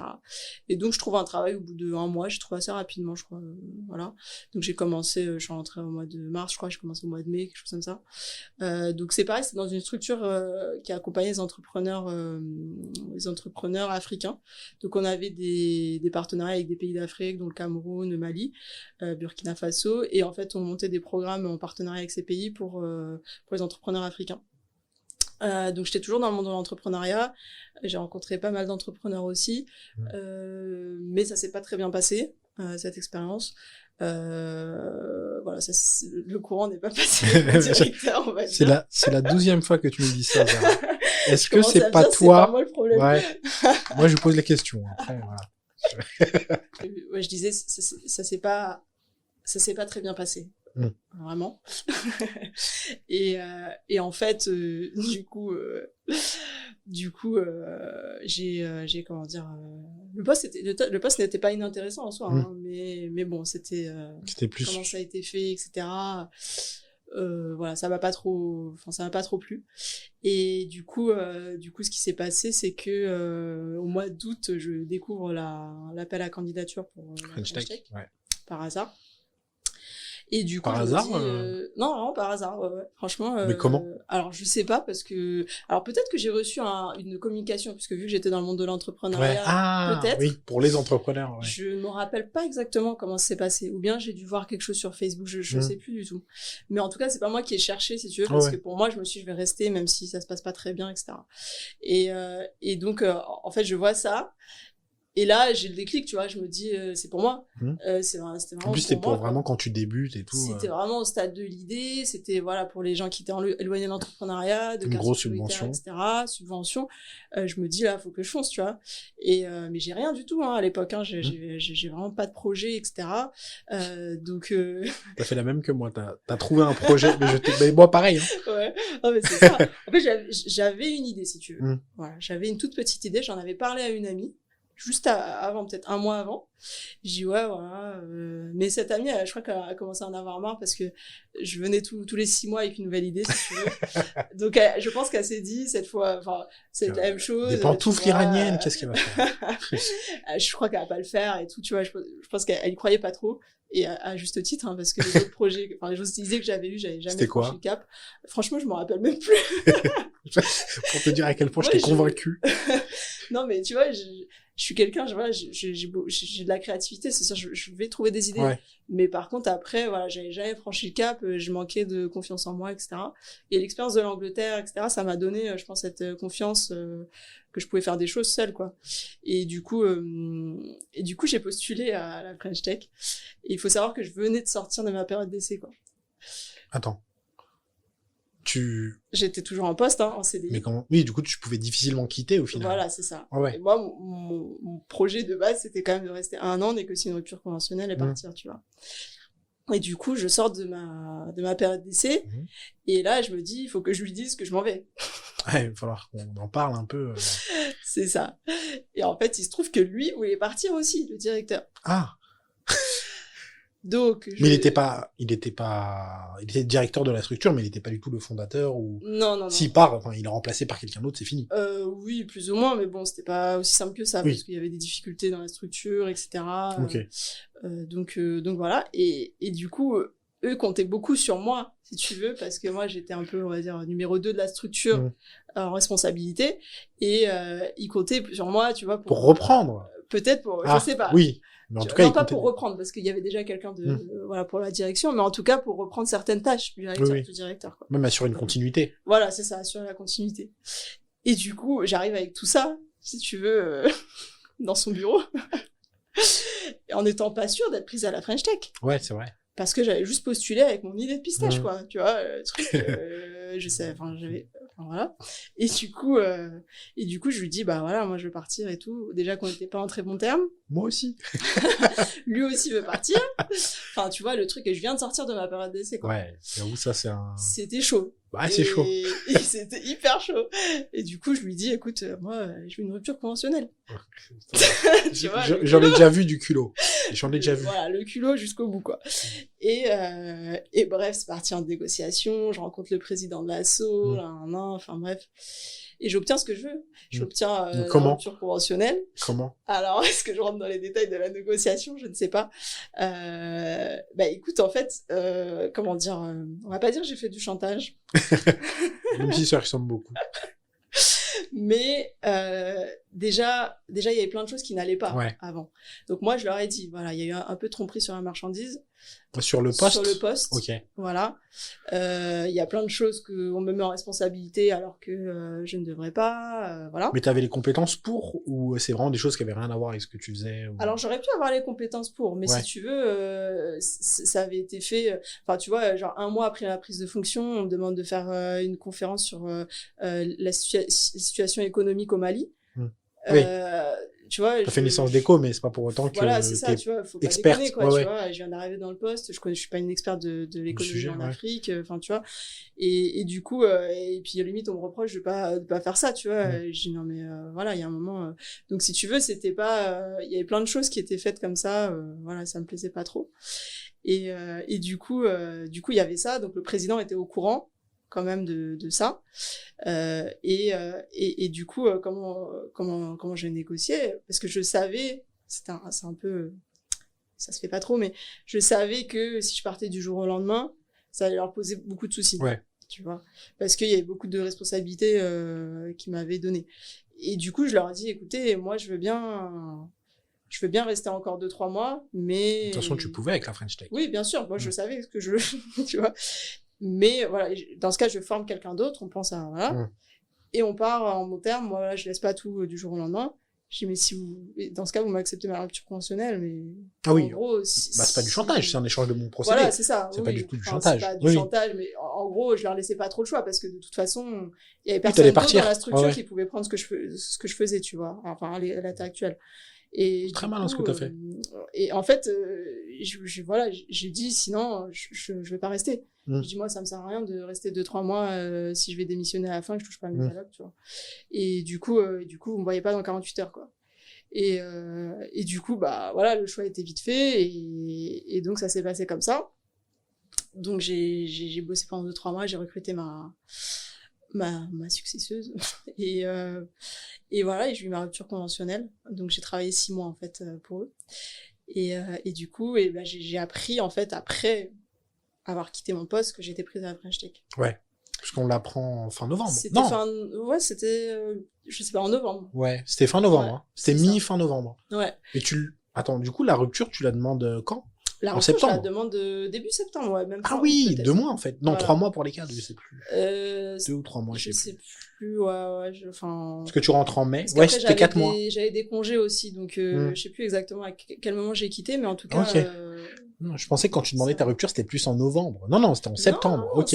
Donc j'avais aucune certitude. T'avais même pas les oraux encore. J'avais rien du tout. Et moi, du coup, je lui dis en plus, je lui dis voilà, moi je vais rentrer je vais être prise à la French Tech et tout. Alors tu vois, je pouvais pas lui dire, je suis pas encore sûre, tu vois, parce que sinon, voilà.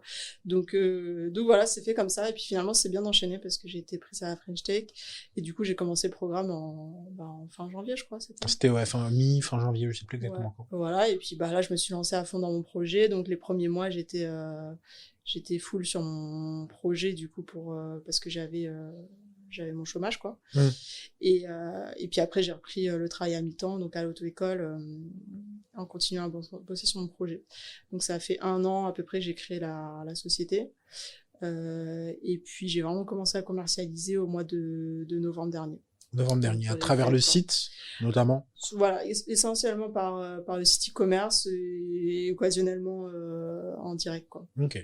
Parce que t'avais aussi, tu m'avais parlé aussi pas mal de, ce qui aurait pu être intéressant, c'était les réseaux. J'ai beaucoup de mal à m'exprimer, excuse-moi.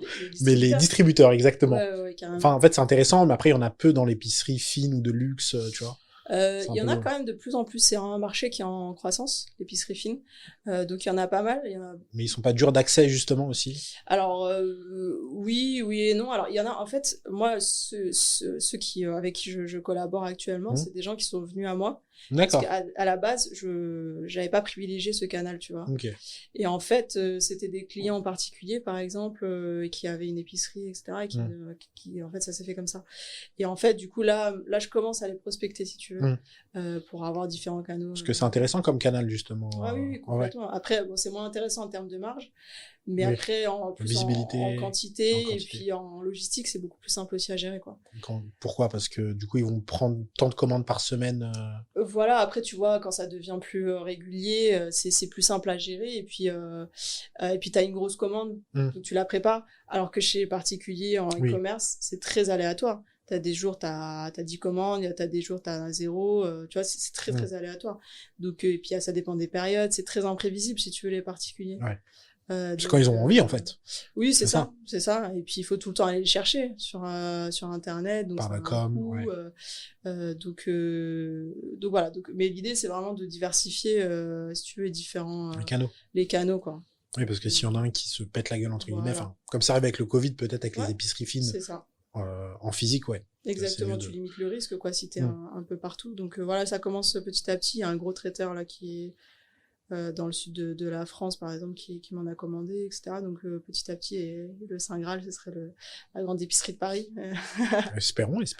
Mais en plus, c'est hyper, ce qui est hyper cool dans ton produit, déjà, c'est un produit qui est pas particulier dans l'entrepreneuriat. Je crois pas que j'en ai croisé d'autres qui ressemblent. Mais ce qui est cool dans le tien, c'est que, en vrai, bien sûr, il y a tout le packaging, toute la commercialisation et tout, mais c'est très facile de savoir si le produit te plaît ou pas.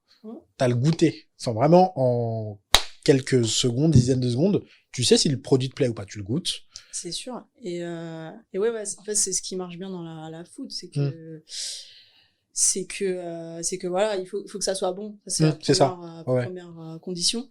Et je sais que mon produit, il est bon. Après, ça dépend des goûts de chacun, si tu veux. C'est comme tout. Il y en a qui aiment pas la pistache. Peu importe, c'est pas grave. On peut pas plaire à tout le monde, mais en tout cas, je sais que c'est un produit de qualité et qui a du goût, tu vois. Donc ça, c'est la première des conditions. Et après, le packaging, évidemment, ça, c'est hyper important aussi pour l'épicerie et tout. Il y a aussi un inconvénient aussi au fait d'être dans la food et en e-commerce, c'est que du coup, les gens ne peuvent pas tester, tu vois. Ah oui, ouais.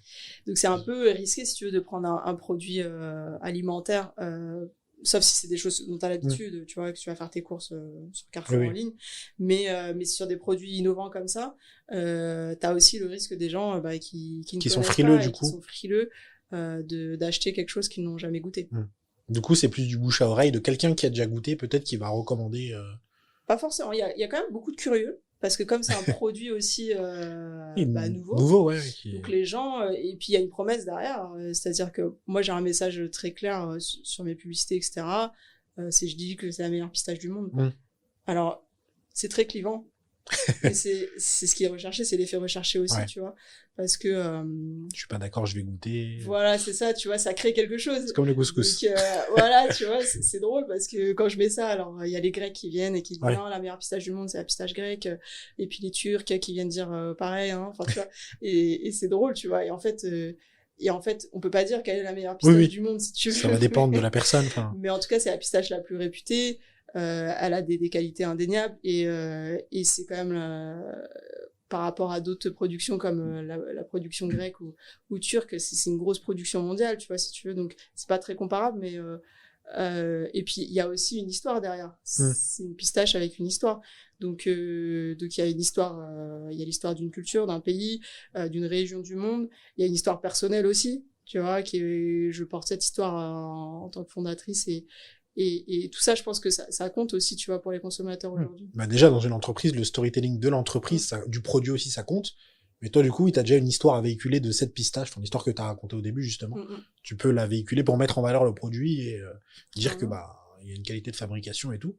Mais tu me parlais aussi du fait que tu cuisinais, en fait, les pistaches. C'est que c'est pas juste des pistaches et tu les vends, c'est que tu vas les cuisiner avec des arômes et tout. Exactement. En fait, moi, j'ai fait le choix de ramener des pistaches brutes d'Iran. Donc, elles sont ni salées ni torréfiées. Vraiment, elles tombent de l'arbre. Et en fait, en Iran, ça se fait déjà, des pistaches aromatisées. C'est assez nouveau aussi. C'est-à-dire, c'était pas. En Iran, c'est assez nouveau. En Iran aussi, c'est assez nouveau. Mais ils ont une manière différente de la cuisiner. D'accord. Donc en fait, si tu veux, la graine n'absorbe pas forcément bien les saveurs, tu vois.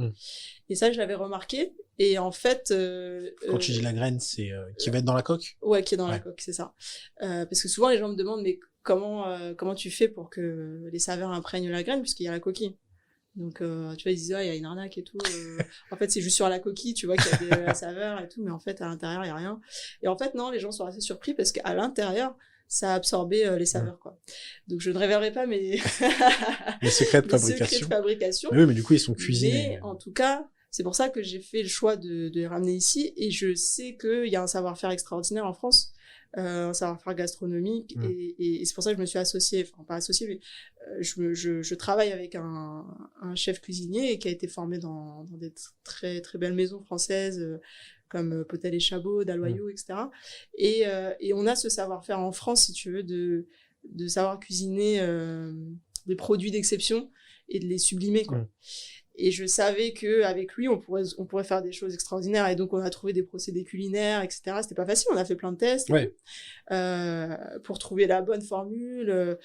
Donc, déjà, trouver le bon procédé culinaire pour permettre à la pistache d'imprégner ses saveurs tout en restant croquante. Donc ça, c'est déjà le premier pas.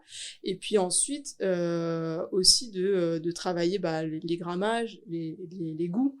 Donc ça aussi, je travaille. Quand tu dis les grammages, c'est combien à la fois on va en faire ou... Non, c'est plus en termes, que ah, pardon, pas trop salé, la recette, que autant pour moi. Voilà, oui. Tu vois, la recette.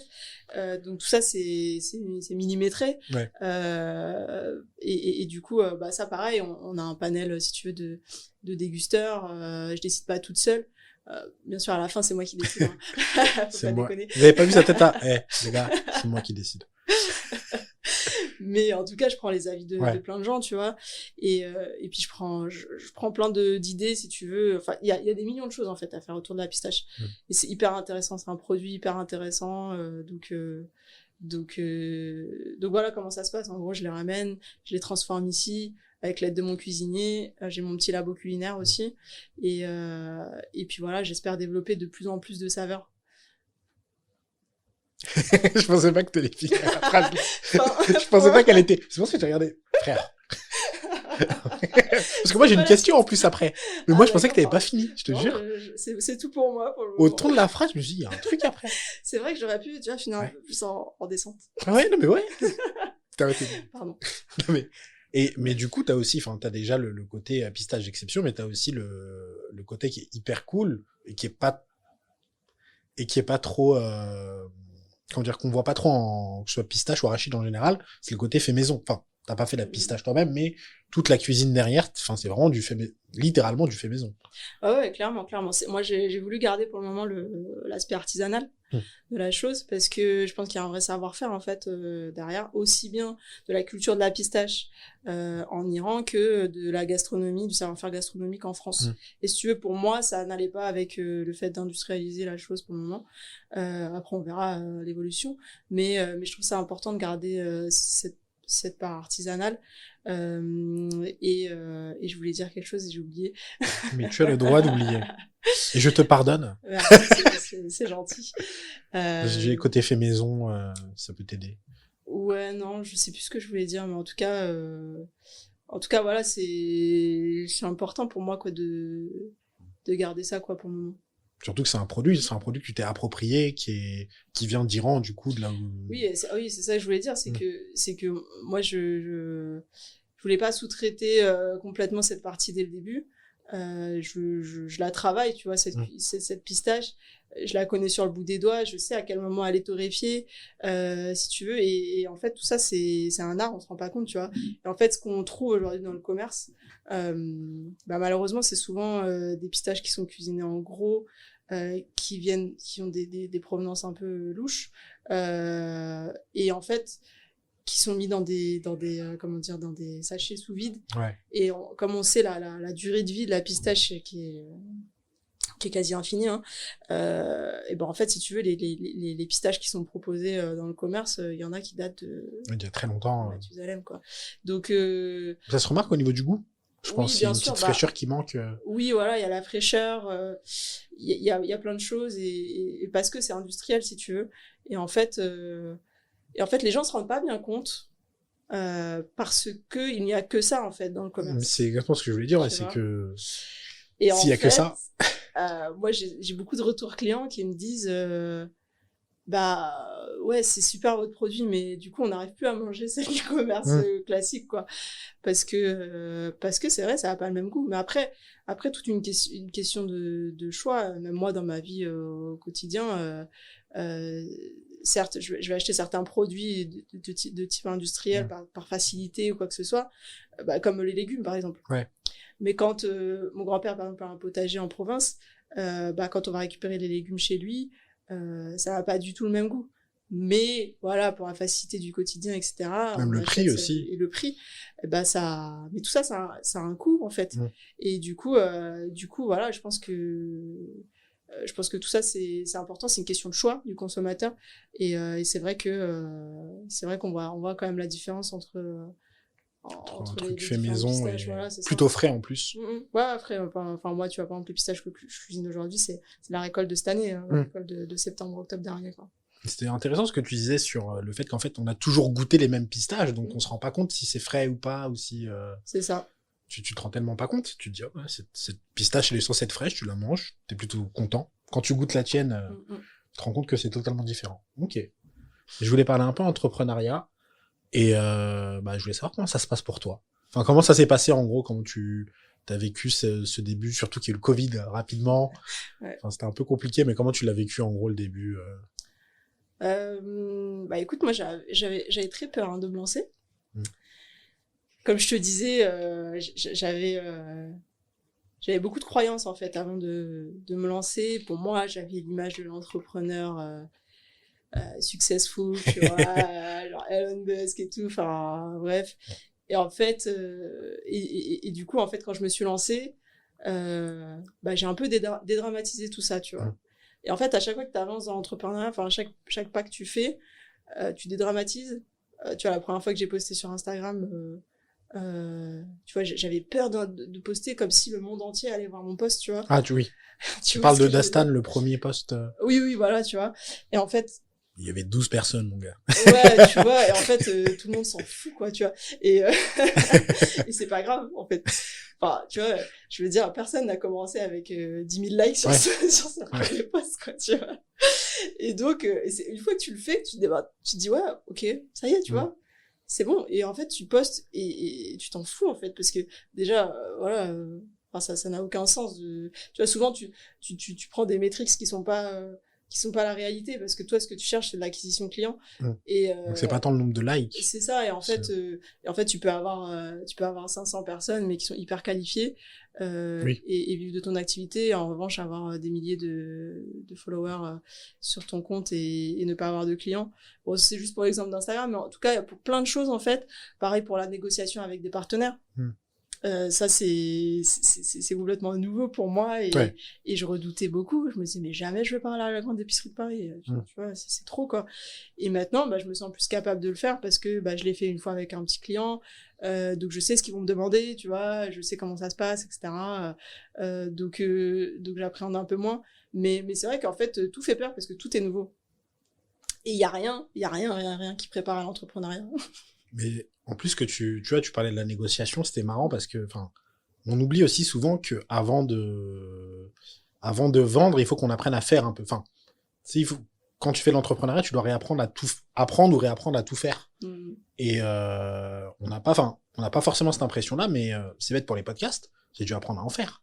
Ah oui. Et alors qu'au début, on me disait limite, après, je suis peut-être quelqu'un d'un peu frileux, mais on me disait, vas-y, vends. Je vois, mais il faut que j'apprenne à le faire avant de le vendre. Tu vois, sinon je peux pas. On nous met vite une logique commerciale, je trouve, alors que des fois, il faut apprendre à faire les choses avant de vouloir les vendre, quoi. Enfin, prendre son temps, quoi. Je pense qu'il faut le juste milieu. C'est-à-dire qu'il faut avoir un produit que tu maîtrises, un produit qui a du potentiel, etc., un produit de qualité. Et en même temps, il faut quand même avoir cette logique commerciale très vite. Parce que en fait, le métier d'entrepreneur, c'est ça, quoi. C'est-à-dire qu'il faut aller chercher des clients tout le temps, en fait. Il faut toujours être dans cette relation commerciale et toujours chercher de nouveaux canaux, etc. Donc je dirais que c'est les deux, en fait. Mais c'est vrai, t'as raison. Moi, j'avais très peur de vendre, par exemple, tu vois. C'est un truc que je suis pas très très à l'aise avec. Mais c'est pour ça qu'il faut le faire, même avec un produit entre deux, tu vois, pas fini, tu vois. Je pense que c'est important quand même, parce que souvent, enfin, je rencontre beaucoup d'entrepreneurs qui sont pas du tout dans cette logique. Et ça, je pense que c'est pas une bonne chose non plus, tu vois. Alors, je dis pas que moi, tu vois, moi aussi j'ai appris ça, en fait. Au début, j'étais pas du tout dans cette logique, et je change là-dessus parce que je vois à quel point c'est important, tu vois. Donc voilà, l'entrepreneuriat, pour répondre à ta question, c'est je ne regrette pas du tout. Je suis hyper contente, je m'amuse vraiment dans ce que je fais. Mais c'est dur tous les jours. C'est dur tous les jours, mais tous les jours, on a l'impression de progresser. Enfin, je sais pas si toi, c'est ton impression ou quoi, mais... Pas de ouf. Si, en vrai, si. Même à travers mes podcasts, je trouve que je progresse. Mais ouais. Même au niveau de la com, c'est con Instagram. Je déteste utiliser Instagram. Non, mais c'est... Voilà. Et en fait... T'es obligé. Voilà. Et en fait, tu te forces à faire plein de choses, que voilà, il y a la discipline, il faut avoir de la discipline. On le disait. Personne ne va rien faire à ta place. Hein. Y a pas un gars. Et en fait, en fait, ça t'apprend plein de choses qui vont me servir quoi qu'il arrive après, tu vois. Donc, en fait, j'ai pas mal appris à dédramatiser par rapport à mon projet. Je fais ce qu'il y a à faire. Je fonce et c'est un pas après l'autre. Et tu vois, ce qui fait un peu peur, c'est qu'on n'a pas de vision. C'est-à-dire, on sait pas, tu vois, on a des projections, mais... On sait pas, oui. Elles sont rarement justes. Va nous mener, pardon. Elles sont rarement justes, les projections, d'ailleurs. En plus, elles sont rarement justes. Que ce soit en bien ou en mal, hein. C'est clair, c'est clair. Et en fait, voilà, il faut toujours être dans le test and learn, tu vois. Donc c'est vrai qu'il faut beaucoup tester. Ouais, c'est ça. Donc voilà, mais en tout cas, voilà, je regrette pas et c'est vrai que j'avais beaucoup d'appréhension et c'est des verrous qui se lèvent petit à petit, tu vois, parce que comme chaque fois j'apprends de nouvelles choses et je lève ces verrous un peu. J'essaye. Mais essaye. Et t'avais quoi comme verrou, justement? T'avais la vente, enfin négociation-vente, je suppose. La vente, ouais. Comme tu l'as dit. Les réseaux sociaux, parce que pareil, je les utilise de manière perso, mais alors c'est pas du tout réfléchi, tu vois. Ouais. Genre, j'ai testé un truc, hein, il y a un lien, je poste un lien, voilà. C'est ça, tu vois, ça n'a aucun sens et tout, mais bref, j'ai pas de pression, en fait, tu vois, là-dessus. Et du coup, là, il faut avoir cette discipline, tu vois, sur les réseaux. De poster tant par semaine, ouais. De poster tant. J'avais l'appréhension de perdre, en fait, le risque financier. C'est-à-dire? Voilà, oui. de tout perdre. tout. Voilà, je sais pas pourquoi, j'avais l'impression que l'entrepreneuriat, si tu foires, t'es à la rue, tu vois. Alors que pas nécessairement. Alors que pas du tout. Déjà, t'es pas obligé de mettre tout ton argent. Oui, c'est ça, déjà. dans ton projet. Tu peux le décider. Tu peux le faire petit à petit. En plus, tu peux faire d'autres choses à côté qui peuvent te rapporter de l'argent aussi. Et en fait, alors, par contre, il faut, je pense qu'il y a un truc que j'ai appris à faire, c'est il faut accepter de perdre de l'argent. Il faut investir, en fait. Voilà. Mais l'investissement a un risque. Tu vois? C'est pas tout le temps gagnant. Donc, il y a des choses que j'ai faites. J'ai comme quoi, par exemple? Par exemple, typiquement, faire une vidéo. Donc, tu mets de l'argent pour faire une vidéo, pour faire une pub Facebook qui marche pas du tout. Mais mon gars, il y a que moi qui l'ai vu. Hein. Et pourtant, tous les la moyens vidéo était bien. Tu vois, en fait, la vidéo est géniale. Tu vois, alors c'est drôle parce que tu vois, la première vidéo que je fais sur Facebook, elle est dégueulasse. Et elle marche mieux. Et elle marche super bien. Mais c'est pas parce que c'est la première vidéo aussi. Non? Je pense pas, tu vois, parce que en fait c'est assez imprévisible, hein, tu vois. Comme je te disais, hein, le client a toujours raison. Et tu dois pas te buter, tu vas te dire non, cette vidéo est géniale, il faut qu'elle marche, tu vois. Non, elle marche pas. Voilà, elle va marcher. Ça fait mal, t'as perdu de l'argent, tu vois, mais laisse tomber, tu vois. Ouais. Et en fait, j'ai appris à savoir perdre de l'argent, tu vois. Donc voilà, maintenant j'hésite pas. J'hésite pas à donner. Qui veut 10 000, qui veut 20 000. J'ai plus cette vision d'investisseur, si tu veux. Où voilà, j'ose prendre ce risque qui n'en est pas un, tu vois, parce que en fait l'argent, ça, à moins de prendre un prêt, ça vient, tu vois, c'est pas, même quand tu prends un prêt, finalement tu prends pas tant de risques que ça, enfin tu vois. Mais je veux dire, c'est de l'argent que t'as, donc au final, tu vois, c'est pas, enfin. Oui, non, c'est sûr, mais voilà, avant j'avais très peur, tu vois. Je me dis, vas-y, je vais mettre 200 €, mais tu vois, faut que ça me rapporte, sinon c'est chaud, tu vois, genre je vais perdre ma vie. Peut-être que je suis. Et en fait, j'ai grave relativisé par rapport à ça, quoi. Donc je sais que voilà, il y a ça, et puis la patience. Ouais, j'ai oublié la patience. Parce que en vrai, je pense à plein d'autres trucs, mais la patience, c'est archi important. À quoi, par exemple? Je pense déjà sur la patience, il faut se rendre compte que c'est un chemin long, tu vois, l'entrepreneuriat. Un marathon. Et voilà, c'est un marathon, comme on dit, c'est pas un sprint. Et j'en ai pas forcément conscience, peut-être par excès de confiance parfois. Je me disais, non, mais tout le monde dit que c'est un marathon, mais moi, j'irai vite, tu vois. Moi, je vais faire des millions dès l'année prochaine, tu vois. 200 mètres plus tard. Et en fait, voilà, tu te retrouves essoufflé. Parce que c'est beaucoup d'investissement en temps, en argent. Et psychologiquement aussi. Psychologiquement, c'est une charge mentale. Et il faut en prendre soin parce que sinon tu pètes un plomb au bout d'un moment. Et donc moi je suis quelqu'un, voilà, c'est ma personnalité, mais j'ai tendance à foncer, tu vois, quand j'ai un projet, même une opportunité, je vais y aller à fond, tu vois. Et après je réfléchirai aux conséquences, tu vois. Et en fait j'ai appris avec l'entrepreneuriat à être un peu plus raisonné et penser un peu plus long terme et se dire que voilà, il faut rien que je lâche et que j'aille jusqu'au bout. Donc voilà. Et puis voilà, il y a plein d'autres choses. Il y a la prise de décision, tu vois. Tous les jours on prend des décisions qui ont un impact direct, hein, sur notre entreprise. Donc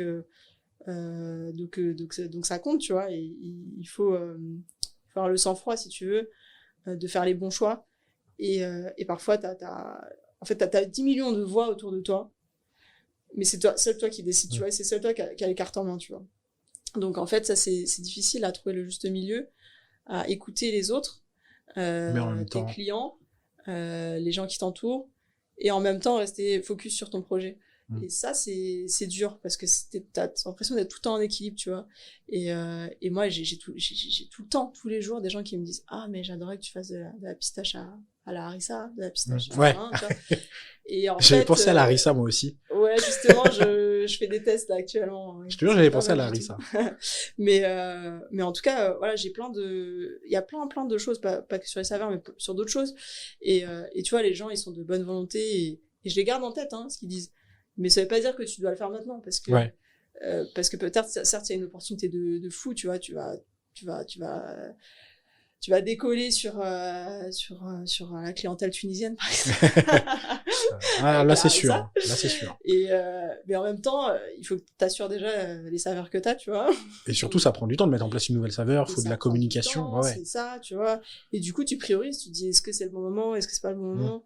Et donc, tu gardes toutes ces idées en tête, et en même temps, il faut pas rester trop statique non plus sur le même truc, parce que sur la même offre tout le temps, ouais. Donc il y a plein de choses, il y a plein de choses, et t'as l'impression d'être tout le temps en équilibre. Mais tu vois, quand t'es tout le temps en équilibre, t'es tout le temps obligé d'avancer. Oui, sinon tu vois, sinon tu tombes. Tu t'écrases, hein. Je connais. C'est comme la moto, tu vois, tu peux pas rester faire du surplace. Et ben en fait, l'entrepreneuriat c'est ça. Et en fait, c'est ça qui te met en mouvement, et c'est ça qui te pousse à développer ton projet petit à petit, quoi. Ok. Non, ça fait 1h20. Ah ouais. Je te jure. Je parle beaucoup là. Ah non, c'est très très bien. C'est très très bien. Mais je pense que je vais finir sur la question de fin, parce que ça fait 1h20 et j'ai rien à enlever là. J'ai vraiment rien à enlever. Et mais c'est hyper intéressant en tout cas. C'était vraiment hyper intéressant, même pour moi. Moi je suis client. Mais du coup je vais te poser la question de fin, que tu ne... Non, je te l'ai pas communiqué. Parce que j'ai décidé de plus la communiquer, parce que les gens préparent trop. Mais du coup, mais en même temps, c'est une question, si tu y réfléchis pas avant, tu peux pas trouver. Donc ça peut risquer. Mais la question c'est, est-ce que il y a un moment qui sur le moment te paraissait un peu banal, enfin une rencontre, un moment, un événement, ce que tu veux, qui était vraiment banal sur le moment, mais qui du coup a changé beaucoup de choses, que ce soit pendant tes études, d'Astan, n'importe quand, un moment anodin qui n'en était pas un au final, mais sur le moment tu t'es dit ouais, je lui ai dit bonjour quoi. Ouais, bah écoute, je vais revenir au début, hein, mais cette rencontre avec la chargée de recrutement de Danone. C'est vrai, ouais. Mais moi j'ai pensé à ça quand tu l'as raconté. C'était un moment plus que banal pour moi. Hein. Tu dis bonjour à une dame, quoi. Je n'avais aucun enjeu, hein, vraiment. En plus, j'en avais... honnêtement, j'avais pas du tout conscience de ce que ça représentait. Enfin, moi, je viens d'un milieu, tu vois... à l'époque, je savais même pas c'était quoi un siège social. Pour moi, Danone... c'était des usines de yaourt, quoi, tu vois. Vraiment. Et en fait, j'ai découvert un monde, tu vois, en fait, avec elle. En plus, elle a été géniale. Elle se rend pas compte de l'impact que ça a eu sur mon parcours derrière, quoi. Et en fait, cette rencontre a fait que derrière, j'ai continué mes études, etc. Et que j'ai eu ce parcours. Alors que je me destinais à faire un projet tutoré et peut-être arrêter ma licence, et voilà, tu vois. Et en fait, elle m'a donné, si tu veux, une vision sur l'autre côté de Paris. Ah oui, oui. Que j'avais pas. J'ai mis les pieds dans un siège social pour la première fois de ma vie. Pour moi, ça me paraissait immense, mais t'imagines même pas, quoi. C'était un truc de fou. J'ai appris les codes. J'étais... En fait, je pense que j'étais pas une si bonne stagiaire que ça. Entre nous. C'était... c'est pas que j'étais pas bonne, mais c'est juste que j'étais complètement perdue en fait dans ce monde-là, tu vois, qui était pas du tout le mien, quoi.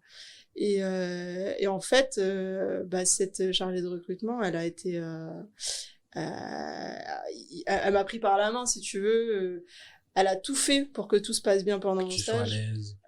Et pourtant, je pense que ça a été difficile pour elle parce que moi, tu vois, j'étais pas le prototype de la stagiaire qui sortait d'HEC ou je sais pas quoi, dont ils ont l'habitude à Danone. Et du coup, ça a été hyper dur et elle a tout fait pour que je fasse des projets avec ses collègues. Tu vois, elle m'avait organisé tout un programme, en fait, sur 3 mois pour que je ressorte avec un maximum de choses, tu vois. Et en fait, j'ai pas tellement... Enfin, j'ai appris des choses techniques, mais c'était pas le plus important. En fait, c'est plus l'humain. C'était apprendre les codes, tu vois, de genre d'entreprise et de me dire que c'était possible. En fait, derrière, ça m'a donné l'ambition, tu vois, de me dire, non, moi aussi, je peux être, tu vois, dans des structures comme ça, etc. C'est pas, ça m'est pas interdit. Et tu vois, c'est un blocage psychologique qui a sauté aussi à ce moment-là, tu vois. Et là, plus rien n'était impossible, tu vois, sur le reste de mon parcours professionnel, quoi. Donc elle, je suis redevable fois 1000, quoi. Et là, c'est pistache tous les mois. Non mais bon, on reste en relation, mais de très loin, tu vois. Oui, j'imagine. Je l'ai pas revu depuis un moment, mais je sais pas si elle a conscience de ça, tu vois. Et en fait, ouais, enfin voilà, tu vois, c'était rien, c'était juste un stage de 3 mois, mais ça a conditionné beaucoup de choses pour la suite. C'est ça m'a donné tellement de perspectives, et puis surtout de tomber sur elle, c'était un truc de fou, quoi. Vraiment, je suis complètement redevable, quoi. Vraiment, j'ai pas... Voilà, donc vraiment, c'était un événement banal, et comme quoi, faut toujours y croire. T'as accompagné une pote, quoi. J'ai accompagné une pote à un forum, je voulais pas être là. Elle a eu un stage, au final? Oui, elle a eu un stage, mais je suis même pas sûre qu'elle a trouvé dans ce forum, en plus. Non, mais c'est fou, quoi. Vraiment, voilà, des fois, là, le destin, des choses incroyables. Voilà. Alors que, ouais, t'accompagnes. C'est clair. Bon, ok, sur cette belle anecdote, c'est la fin du podcast. Merci. merci, mon gars. Et où est-ce qu'on peut retrouver Dastan? Et si on a envie de pistache, comment on fait? Alors, si vous avez envie de pistache, c'est simple. Vous allez sur mon site internet. Vous pouvez commander directement, donc www.dastan.fr. Et puis, j'espère bientôt à la grande épicerie de Paris. Et puis sinon, vous pouvez suivre les actualités de Dastan, donc sur Instagram, donc dastan.paris. On est aussi présent sur Facebook, qui est Dastan Pistache d'Exception. Et bientôt on est un petit peu sur Pinterest et LinkedIn aussi. Ok, d'accord. Voilà.